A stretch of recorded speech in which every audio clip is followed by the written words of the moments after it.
yang menjadi kegalauan saya, kenapa Tuhan memilih saya untuk hidup, untuk ada. Jadi kalau misalnya ditanya ya, saya ingin tanya sekali, Tuhan kenapa engkau memilih aku untuk hidup? Ya jawabannya akan logika, secara logika kan, ya udah tanya aja sama Tuhan.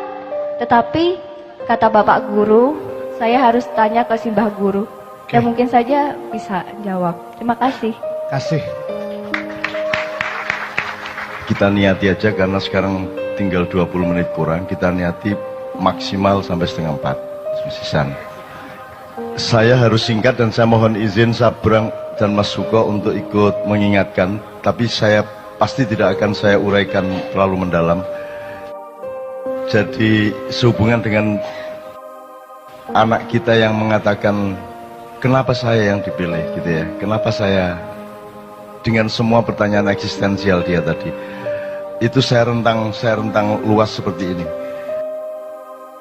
Sabrang mengatakan beda antara identitas dengan personalitas ya. Kalau personalitas itu adalah kondisi alamiah Anda, identitas adalah yang Anda bangun secara budaya atau secara pemikiran, yang terapannya bisa di politik, bisa di organisasi, bisa di apa saja. Saya ingin katakan sama Anda, iki mergo ini Ma'iyah ini luar biasa, ilmunya tidak fakultatif, ilmunya sangat universal, sehingga kita sampai ke tataran sampai marifat-marifat tadi, dan itu semua relevan satu sama lain. Saya ingin katakan satu hal, bahkan tidak ada personalitas dalam kehidupan manusia aslinya. Anda jangan berpikir bahwa Nabi Muhammad adalah Nabi Muhammad. Selama kamu masih menyangka Muhammad adalah punya personalitas di mana dia adalah anaknya Pak Abdullah dan Ibu Aminah, Anda salah sangka.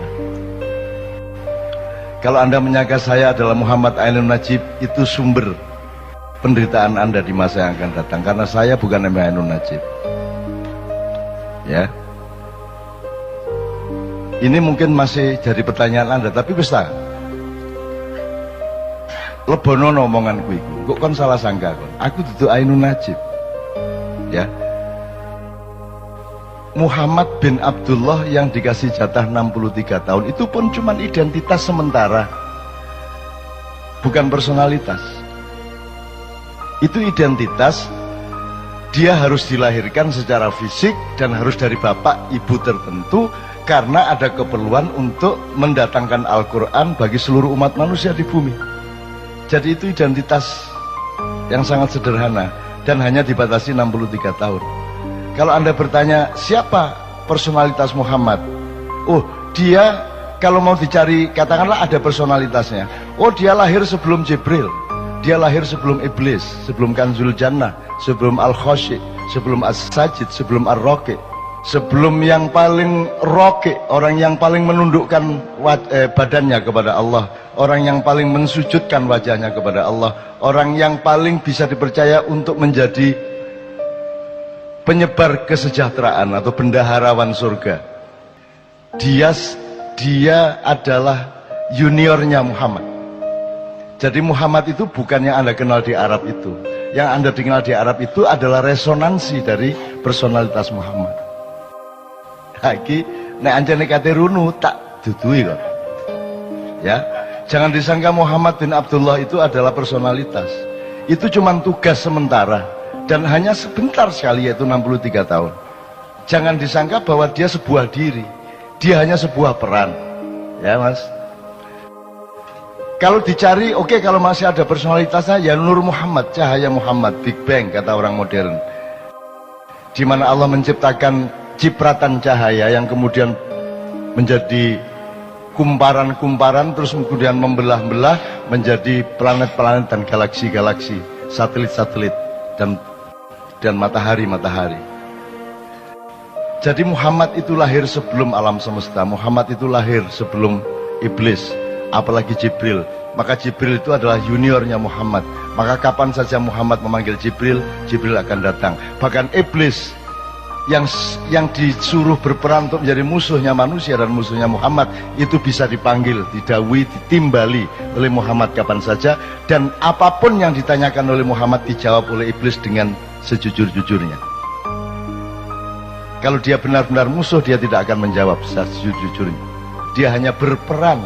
Jadi iblis itu cuma identitas, bukan personalitas. Anda jangan salah sangka. Nah, kalau dikejar lagi, sebenarnya tidak ada Nur Muhammad. Itu bukan personalitas, tidak ada diri yang sejati kecuali Allah itu sendiri subhanahu wa ta'ala. Yang lain bukan diri, yang lain hanya cipratan dari diri sejati. Cetok ya? Jadi kon iku aja tak gopoh karo awakmu dhewe. Kok aku anggitmu kon iku ono ta? Kon iku gak ono. Iku mek kun wis kon mari ono gak ono, gak ono masalah. Jadi awakmu gak usah perhatian sama dirimu. Dirimu itu tidak penting. Dan saya hidup itu bekalnya adalah yakin bahwa aku tidak penting. Yakin bahwa bukan aku ini yang akan jadi pusat perhatianku. Di dalam diriku tidak ada aku. Di dalam diriku tidak ada Ainun Najib. Karena sudah penuh cinta. Dan cintaku tidak boleh aku tujukan kepada diriku sendiri yang sementara bernama Ainun Najib. Di dalam diriku tidak ada diriku. Gitu loh. Wah, ini nak diterusno kon tambah pecah ndasmu, utangnya akeh. Dikae puisi-puisi jam 3 esuk. Wes, nek disederhanakan gini. Di dalam diri Karwo ada apa? Seharusnya di dalam diri Karwo itu penuh urusan Jawa Timur, betul enggak? Selain itu tidak ada di dalam diri Karwo. Tapi Anda lihat semua pejabat, hampir semua pejabat, semua presiden di dalam dirinya penuh dengan dirinya. Betul enggak? Sehingga dididik bela diri, karena perhatian utama dia adalah kepada dirinya yang dia sangka ada. Kalau Anda ingin menjadi orang besar, kalau Anda ingin meraih kebesaran, Anda tidak bisa memanggul kebesaran dan tidak bisa menjadi kebesaran itu selain Anda bergabung dengan kebesaran sejati, yaitu Allah Al-Akbar. Kalau Anda bergabung dengan kebesaran Allah, maka engkau menjadi bagian dari kebesaran itu. Anda tidak bisa diganggu gugat oleh siapapun saja. Gitu ya. Jadi aku nang anakku sing arek endi Malang nanti. Sing Nadia, ya bener. Nadia apa yang sebelumnya? Ya Nadia. Nadia, kamu ndak usah pikirin dirimu sendiri dan ndak usah kok aku lah anggitmu aku iku sapa? Kon iku sapa anggitmu? Gak usah kok perhatian awakmu iku. Tapi nek ancane kon ngeyel tiap hari kamu bertanya begitu, kon tak kandhani. Sebentar lagi kamu akan tahu kenapa kamu yang dipilih oleh Allah menjadi dirimu. Radio ya, 1 tahun kemudian kamu akan tahu kenapa engkau yang dipilih. Cukup 1 menit sesudah kamu tahu apa isi hati suamimu. Nek kon wis ro isine atine suamimu, kon iso jawab pertanyaanmu iku mang. Dan percayalah, sampai akhir hayatmu kamu tidak benar-benar tahu isi hati suamimu.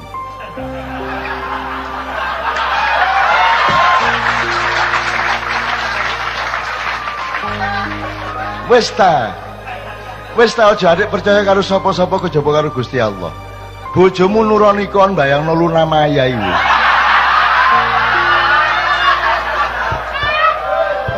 Jadi sudahlah, jadi kamu jangan tuntut suamimu kayak apapun dan jangan tuntut dirimu kayak apapun. Penuhilah dirimu dengan pekerjaan-pekerjaan dan perbuatan baik yang Allah perintahkan. Jadi dirimu adalah perbuatan baikmu itu, bukan Nadianya, bukan yang kamu sangka dirimu itu. Jadi orang yang masih sedih, orang yang masih pesimis, orang yang masih tidak punya semangat adalah orang yang salah sangka terhadap dirinya sendiri. Dan karena dia salah sangka kepada dirinya sendiri, maka dia juga salah sangka kepada dunia, dia salah sangka kepada apa saja, apalagi kepada Allah Subhanahu wa ta'ala. Dia pasti salah sangka. Wes ya. Cik iso diterusno iki, tapi cukup ya. Cukup. Dah. Jangan salah sangka kamu. Jadi dirimu itu ndak usah nulah, ndak usah peduli lah. Aku gak peduli kok. Aku gak peduli karo awakku. Karena aku sepi, karena kadang-kadang aku ingat aku ini seolah-olah aku, tapi kemudian lupa lagi karena aku harus ketemu dengan bang-bang wetan. nanti pulang dari sini naik mobil dolek rawon rada eling meneh. Lho aku ndek endi rek? Ngono kan. Nah itu saya itu mengalami kesepian terus menerus. Dan kesepian itu aku perlukan. Aku topong rame rek.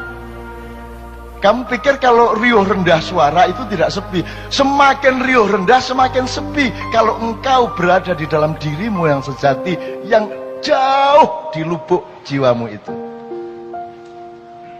Mulane wong Jawa duwe topo ngerame, gitu loh rek ya. Nah, tapi iki wis cukup lah.